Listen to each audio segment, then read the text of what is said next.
मंत्री रविंद्र चौबे के आरोपों पर बीजेपी ने पलटवार किया है। बीजेपी किसान मोर्चा के प्रदेश प्रभारी संदीप शर्मा ने कहा कि कांग्रेस सरकार झूठ फैलाने का काम कर रही है। सरकार फिर से झूठ बोलकर फंस गई है। प्रदेश सरकार ने केंद्र को जानकारी दी कि 24 लाख हेक्टेयर में धान की फसल पर राजीव गांधी किसान न्याय योजना का फायदा दिया जा रहा है, लेकिन अब सरकार कह रही है कि 39 लाख हेक्टेयर में धान की खेती होती है। सरकार ने 24 लाख हेक्टेयर के अनुपात में ही खाद की मांग की है, तो केंद्र उसी अनुपात में देगा। कांग्रेस का करप्शन और कालाबाजारी से पुराना नाता है।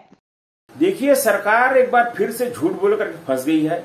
इन्होंने केंद्र सरकार को रिपोर्ट किया था कि हम न्याय योजना में 24 लाख हेक्टेयर जमीन में धान का पैसा जारी कर रहे हैं, लेकिन आज ये झूठ कह रहे हैं कि 39 लाख हेक्टेयर जमीन में धान होता है। तो इन्हें सच को बताना पड़ेगा। और जब इन्होंने 24 लाख हेक्टेयर जमीन में किसानों को राशि जारी किया है और उसी अनुपात में इन्होंने खाद की डिमांड भी की है, तो जिस अनुपात में आप खाद की डिमांड की मांग करेंगे उसी अनुपात में आपको एक रेशियो में खाद मिलेगा। और आप इस तरह से झूठ फैलाएंगे तो उसका फायदा आपको नहीं मिलेगा। आप अपनी नाकामी को छुपाने के लिए, अपने झूठ को बार बार छुपाने के लिए इस तरह की प्रपंच कर रहे हैं। और दूसरी बात, कांग्रेस का, करप्शन का और कालाबाजारी का, इन तीनों की राशि एक है। और जब जब ये कांग्रेस पार्टी सत्ता में आएगी, किसानों को इनके कालाबाजारी का सामना करना पड़ता है। और आज छत्तीसगढ़ के किसान एक बार फिर इसी को भुगत रहे हैं।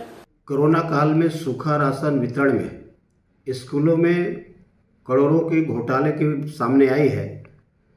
जिस प्रकार से उसके विधिवत निविदा बुलाई जानी चाहिए और निविदा बुला करके उनको आर्डर देना चाहिए, लेकिन सरकार के द्वारा जिस प्रकार से बिना निविदा बुलाए जो आर्डर प्लेस किए हैं और तमाम जो नियम कानून की धज्जियां उड़ाई गई है।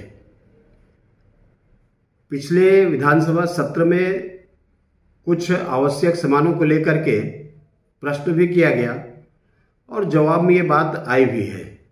निश्चित रूप से इसके एक बड़े जांच की आवश्यकता है और इसलिए मैंने शिक्षा मंत्री जी को पत्र लिखा है कि इन सारे मामलों पर एक जांच कमेटी बननी चाहिए और जांच कमेटी बना करके इसका विस्तार से जांच किया जाना चाहिए।